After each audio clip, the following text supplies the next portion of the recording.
Hey, what's going on YouTube? This is Ryan Knows Tech from TechInform.us, and today we're going to be taking a look at another request, the editing software that I've been using on my Mac for just about a year now to make 99.5% of my YouTube videos. It's called ScreenFlow. It's $100. If you Google it, you're going to find it. It's $30 for an upgrade if you have the old version, and about $100 for the new one. You're going to see me for a moment. Hi, how you doing? Welcome to the work week. I'm just going to turn that off to save some power. There we go.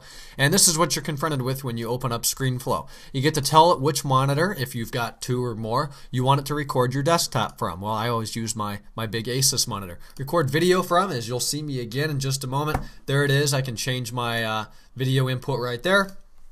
Down here is my audio. I can tell it to use my built-in input or any other kind of microphone I want to use, or just tell it not to record audio. And then another cool feature is I can record computer audio, which is neat. If I want to play a song from iTunes, it'll actually digitally record that sound that's coming from iTunes. It won't have to go through speakers, through the air, and then into a microphone, which of course is not going to be as high quality as just checking record computer audio. But we'll make a real short recording here. It's going to give me a 5-second countdown. I can turn that off or change it to 30 seconds or change it to 3 seconds. And now it's recording. So in a few minutes we'll be listening to this again and I'm going to sound like an idiot. But for the sake of it recording, I'll just open up Finder, do a little something here. We'll go into the library, spelling, all this crap in here. Alright, that works. We'll close that. And then up in the top of the screen, up in your menu bar up there, I should mention this is only for Mac. You're going to right-hand click on that picture of a video camera with a dot to symbolize it's recording in the top. Right-hand click, you've got 23 seconds down, stop record. And that's going to take just about 3 seconds to compile everything that's got there. Length doesn't matter. You can record for, as I did, 26 seconds or 26 hours, and it will not take any more or less time to open up the application in the editing environment, which is really simplistic, really basic, but definitely advanced enough to do what you need to do. Soldier Knows Best, Mark Watson on YouTube here. He uses this. He's used it for a long time. And no, I didn't copy it off him. I actually got a review copy of it way back, probably, well, when I first got it about a year ago, and I've loved it and used it since. I have used iMovie. I've attempted to use Final Cut Pro, but it's unnecessarily complicated for what I do daily. Right now, recording this, I'm using QuickTime X for OS X. So this one will be edited in iMovie. But here's what it looks like. Here you've got your audio track. Notice it's titled Blue Snowball. It's got the picture of the speaker there, and then you've got your screen recording on today's date, 2/7/11. There's my desktop, and here everything is. Then you've got your timeline up here, a preview, play, back and forward, really easy editing environment.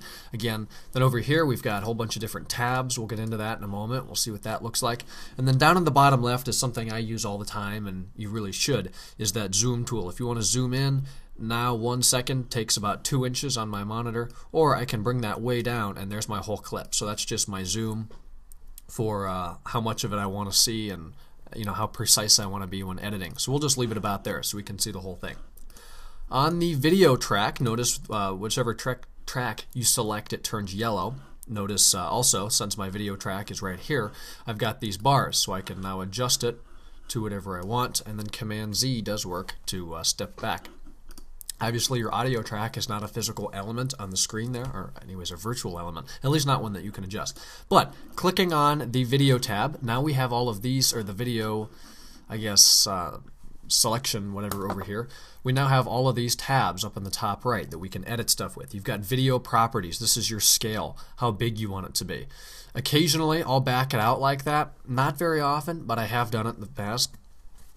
You've got an X rotation. We'll demonstrate that. There's a 20% X rotation. You can do a negative 20% X rotation, and now it's lifted up like that. That's nice if you're going to show a couple different products or something. Y rotation I use relatively often. There's a 20%, and guess what? Yeah, you were right. Your negative 20% just flips it that way. Z rotation. Rarely use this. There's your negative 20% Z rotation, and there's your positive. Of course, you can make it whatever percent you want, but that just looks tacky. And then you have your opacity, which essentially chooses how transparent you want the layer to be. If you're familiar with Photoshop, think of this as layers, and we're going to get into more layers that we're going to pile up on top of each other here and down below and however we want to arrange it. And we can adjust opacity and where the image is on the screen. Notice if I scale it around, then I can move it around my canvas here. Once you start a screen recording in whatever resolution you're doing it, this happens to be 1920 by 1080, that's the size of your document. You cannot rescale it. If you do a 1280 by 800, it's not high definition. That's your monitor resolution. Thankfully, I have a 1080p monitor that I can record. So now I've scaled that down quite a bit. Then of course we could apply any rotations, any scale and opacity that we want. But here's what a reflection looks like. This is very Apple-esque. I use it in a lot of my videos. There's 100% reflection. I usually do about a 40% reflection, right about there. Deselect that, you can see that it did give the image a selection. Turn that off. Shadow, that's pretty straightforward. You're not going to be able to see it right now because it's black, but we could change it to white, and now you see the shadow. It doesn't look real good in white, but there it is. You can adjust the offset of the image, what angle it's coming off the image from. Now it's at the top. I'll make it a little bigger. You can see it there. Then you've got your opacity meter here if you want to make that more opaque, or maybe a little bit more subtle in the background would look better. And then a blur size, which would be good for white, but for black I never even edit any of that. Then you have your saturation, brightness, and contrast for the whatever kind of type of media you have in here, contrast, all that stuff. Then that's essentially all we're going to look at right now for the video. We're going to come back and we're going to look at video and audio actions in just a few moments. Moving over to the sound tab up here, there is no sound in this video, so we need to click the audio track, and now we have our volume control. I usually bump that up to 170 because my microphone seems to be pretty quiet. And then there's ducking, which means it will bring the volume of whatever clip you have down. If you're going to do voiceovers, put music over it. It's kind of a, I don't want to say equalizer, but I guess you can change that. I rarely use ducking. You can mute the audio or mix input to mono. And then you can also do an effect. If you wanted to put an effect on here, you can make it sound like there's a lot of echo, you're in a big room, large chamber, large hall, large room. I don't really use any of this, but I did actually play with it a little bit, and the cathedral one sounds really cool. And then you can just back it down and it sounds like you're giving this massive presentation in Harvard or something. So there's our, that's your audio properties. Screen recording properties, this is kind of cool. If we go back over to the screen recording thing here, we've got a pointer zoom. We can make our mouse really big so people would be able to follow it easier. We can do a click effect. I don't know if I actually clicked at all in here. Yeah, notice that it goes red when I click on something. So if I were going to do some sort of a presentation, or I was trying to have you guys follow steps, I might use that. Now I'll turn up the audio here and we'll go back to that audio track. Forgot I talked during it, and we'll see what that cathedral effect sounds like. Crap in here. All right, that works. We'll close that, and then up in the top of the screen, up in your menu bar. Now notice that's on about 48%. That's way too high. It sounds really gaudy, but I hope that my microphone did pick that up for you. So there's the back to screen recording options. Yeah, you can do different pointers. You can have a circle instead of a mouse, a square, or import an image for that. We'll just keep it default. Then you can also adjust the opacity of that. You can also have it play a sound on click. For the keyboard, you can have it show the keys you press. So if you're typing out commands or something in terminal or command prompt and you don't want to have to link everything down in the box below, you can have it whenever you type on your keyboard, it puts graphically whatever you type up on the screen, which is cool. And then you can also show the modifier keys pressed, such as Control, Option, and Command. Over to the mouse here, you can do call-out actions. I am not 100%, I'm not 50%, who am I kidding, familiar with these call-outs. I rarely use them, but if you wanted to bring an image into queue or zoom in on something, you could do that. It really takes a long time to set them up. I've done it before for school presentations. It's a pain, and personally I think it's easier just to hold down Control and zoom in like that, even if it gets a little pixelated. But you do have call-out actions here. And then the big T, as you guessed it, stands for text. If we want to add a text box, we click the button in the bottom of that little window, and now, as I mentioned before, we have that Photoshop effect of layers. We can drag that clip down there, up here, anywhere we want it. Notice it is now at 3 seconds, 4 seconds, 5 seconds, and then we can make it any length we want by just clicking at the end, dragging it down there, as long as we want. How about 5 seconds right there? And then we'll come up into this box and we'll type. Now, as you saw, it typed, but it didn't. We don't see what it said because we have our timeline over here. So we'll drag the timeline back, and there's a whole bunch of garbage. Box. There it is. So now, when we click on that, we can come over and move it anywhere we want it. Notice these yellow guidelines help keep things centered. We'll just drag it down there. Select all of that text. Change our font size up to 144. We can center it, align left, align right. We can do a fill with a solid color, image, or gradient, which is nice for your text. Right now I just have the text color to white. We can make it red. Get rid of that color palette.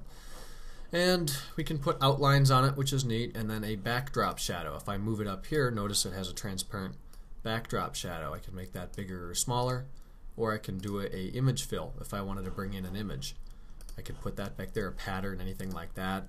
Choose your image right there, or just change your color, or get rid of it. So really nice, advanced, yet simple to use text tool in here. And then we can make it, you know, bigger or smaller like that, and move it around any way we want. Command T gives you a lot more options to come in here and change your font faces and stuff like that. Nice little tip.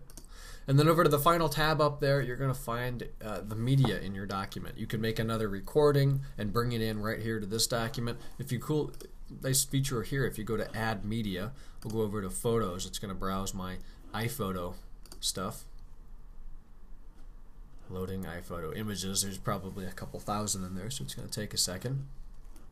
And here we go. Here's the one I use in a lot of my videos. There's the BMW. Now we've just imported a JPEG. We'll drag it over here, and there it is. Now this is a really small size that I uploaded to Facebook once upon a time, but we can move it anywhere we want. We could scale it up. It's going to get a little pixelated, make it any size we want.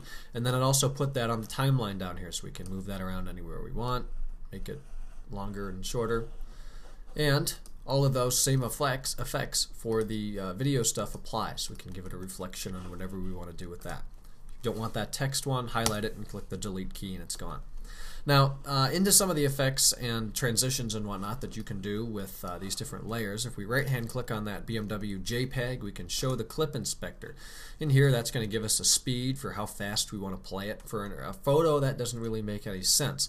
But for a video, if you wanted to speed up a video, that's how you do it. You can lock it down if you're working on a big project. You don't want to screw it up, just lock it down and then it won't let you move it or change it.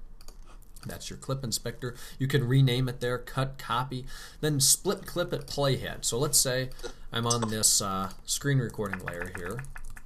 But for the sake of it recording, and right there, I decided that was enough. So right hand click, split at playhead, and now I've just split that clip in half and we'll delete the latter half of that clip. Same thing with the audio track, split clip at playhood and remove.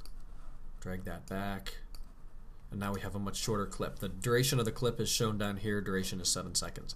Back up to the BMW, we can right-hand click. We can add a freeze frame. So if we wanted to stop on something, I could add a freeze frame in, and then you could point something out in a call out or something like that. Again, lock clip, and then you have your starting and ending transitions. So we'll add a starting transition. There it is. Double click on it.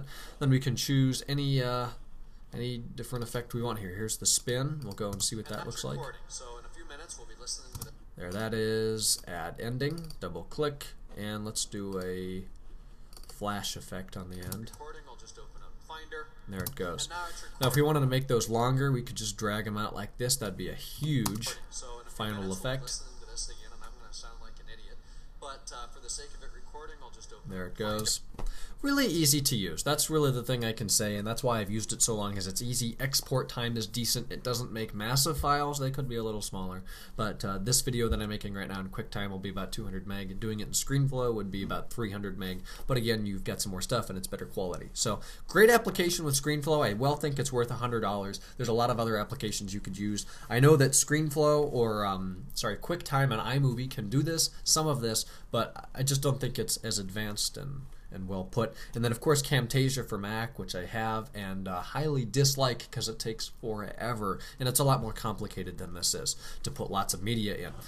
The last thing I was going to talk about, which I actually forgot about until now, was the video action, which is really neat. We'll get rid of this BMW one here for now. So here's our existing clip. We'll make that a little bit bigger with the zoom tool. Here's what she looks like now. We can come down to this video track and add a video action. Notice that came in as yellow. So that means anything before the video is now editable. Let's drag this down. Anything before the video, we'll put it in the middle. Then after that yellow thing, we can put it anywhere else. So down here. Notice it move when you get to this yellow thing, which you can move around. So that's how I move stuff around. And then you can make that motion longer or slower by adjusting the size of that yellow thing. Or make it real short. And that's how you can move stuff around and bring in different pictures if you're talking about a product, bring in different information, different text boxes. Then if you can bring in as many audio and video actions as you want. An audio action might change your volume. It might mute it temporarily. You can do whatever you want with it, start or end ducking. But again, super simple application, well worth the $100, and I really hope that this helped some of you guys make a decision on it. This one last button here that somebody asked me about is a crop button. It looks like you can actually change your canvas size here. I've never pushed that button. I apologize for that. So it's a 1920 by 1080. We could change it to 1280 by 720. Snap to fit window, that sounds good, and apply. So now we have a smaller canvas. There's my 1080p desktop, and that would be nice if you want to record in your monitor and then export in HD, but then you'd have black bars or it would be out of whack as far as aspect ratio. So great application. I've said it a million times. Last thing over here, that's your VU meter. Right over there, you're going to be able to see your right and left channel audio volume. Alright, and the last thing that we're going to look at today would be exporting, pretty much saving. Under preferences up here, the menu bar at the top really doesn't do a whole lot. You've got licensing here, your default transitions, automatic updates, recording keys, you can set stuff like that. You can have startup, I don't want to click licenses, it'll tell you video magnification, smoother, sharp, adaptive. You can uninstall computer driver audios if you would want to. Preferences is pretty basic. File, you can publish to Flash or publish to YouTube, so you can directly upload it while you, I guess, export it, which is nice. Of course, you've got your save and close functions there. Edit, all of this is also done by the way I just showed you. Insert, we can do that. Fonts, we can do that. All of this stuff up here is pretty much everything that was over to the right. So exporting, you do File, Export, give it a name, tell it where to put it. And then you've got different presets here, iPod, Apple TV, iPhone, NTSC, and PAL, and then your web. I always just do web high. You can do customize and come in, and right now it's just doing H.264 compression on high quality. Fast start for internet streaming, we don't really need that. And then you can tell it to scale it if you want. I always do 100% to get full 1080. You can tell it a custom size by doing that. But that might screw it up a little bit, so I don't do that. And then you've got motion blur, which would take a lot more time and file size and processor used to export. But that's what it looks like to export, really simple to do. So there we go. Quit. You can actually save this as a project. We'll save it to the desktop as untitled, and we'll see what it saves it as. If you're going to work on something over a long period of time, that's obviously a nice way to do it. That whole project is 6.1 meg, and it looks like it's saved as some sort of proprietary format. Yeah, it's a .ScreenFlow for ScreenFlow. So there it is, ScreenFlow for Mac. That's what I use and will continue to use until I find something better or stop making videos. So thank you for watching the video. Our website is kicking right along. It's techinform.us. My personal Twitter is twitter.com/JamesRSchultz. The business Twitter is twitter.com/techinformus. And then you can catch me live Tuesday night from 8 to 9 p.m. Eastern Time on ustream.tv/user/techinformus. Thanks again, guys, and I'll talk to you in Tuesday's video. Bye-bye.